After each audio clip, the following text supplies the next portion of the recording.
My next guest is Ruben Vardanian. He is the chairman of Troika Dialog, a Russian investment bank. Good morning to you. Can I ask what your take on the bailout is?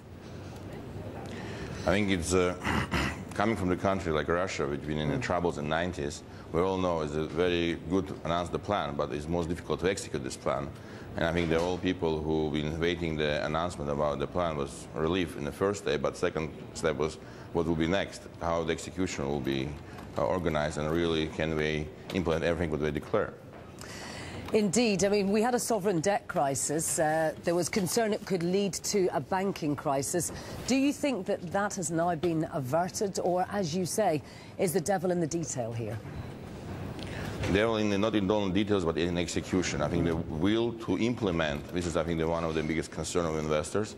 And I think the key point will be implementation and execution. Very tough decision with some of the political leaders not always ready to implement.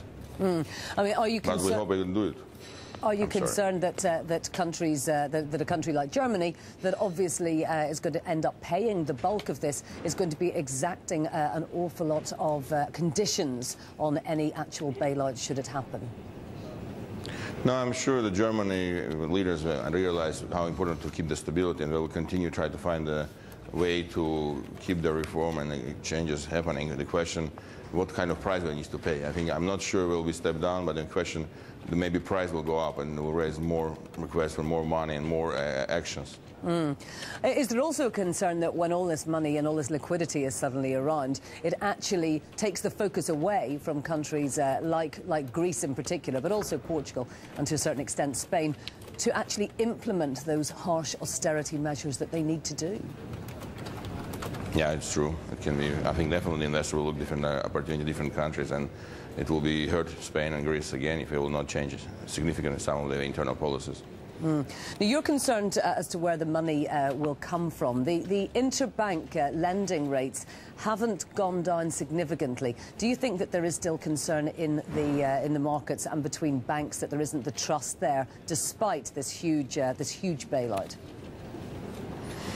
Yeah, I think the market continues concerned about this, and I think it will be very important to this week how the market will react, and all what's happening will be this week will be crucial for the next moment of the direction, which direction the market will go.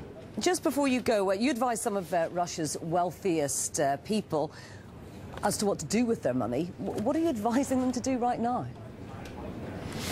You'll be surprised, but compared with Europe, Russia is doing very well. If you don't have a big budget deficit, we don't have big debt, the economy will grow 5%, and Russia definitely looks much preferable compared to Western Europe or United States. We are also advising to look some opportunities in Africa. We have a partnership with Standard Bank, and we see there's some interesting growth in a region which is before was always one of the hopes that never executed a very good return. And countries like China, Brazil, India continue doing very well, and I think it's world becoming bigger and more opportunities like this for investors to look at many other countries, not only looking at Western Europe and the United States. Thank you very much indeed.